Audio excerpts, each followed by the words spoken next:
avec les gens, faire du montage vidéo, lancer une page sur les réseaux sociaux, faire une voix off ou alors proposer un service utile tout simplement.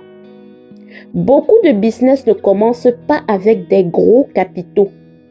Ils commencent souvent avec une compétence, un téléphone, de la discipline et du courage.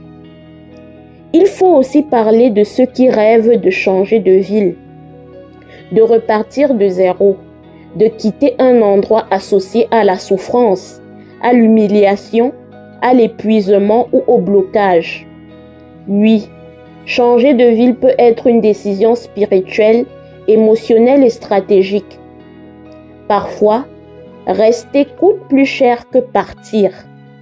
Parfois, l'environnement dans lequel tu te trouves entretient une version de toi qui n'est plus celle que Dieu veut faire grandir. Mais là encore, la foi ne doit pas être utilisée pour fuir la réalité. Si tu veux changer de ville, fais tes recherches. Regarde les offres d'emploi. Regarde les loyers. Regarde les transports. Regarde les zones les plus accessibles. Contacte les personnes sur place. Demande des informations. Prépare un budget minimal. Commence à trier ce que tu peux vendre, donner ou alléger. Quand on repart de zéro, on doit parfois apprendre à voyager léger. Ce qui te retient n'est pas toujours une impossibilité réelle. C'est parfois l'ampleur imaginaire du changement dans ta tête. Or, dès que tu découpes le changement en petites actions, ce qui semblait immense devient praticable.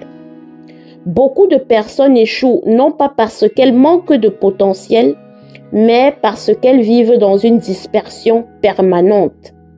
Elles prient un jour, doutent le lendemain, se comparent le surlendemain, se découragent ensuite, recommencent un peu, s'arrêtent encore, parlent beaucoup, agissent peu, puis elles concluent que rien ne marche, alors que la transformation aime la constance.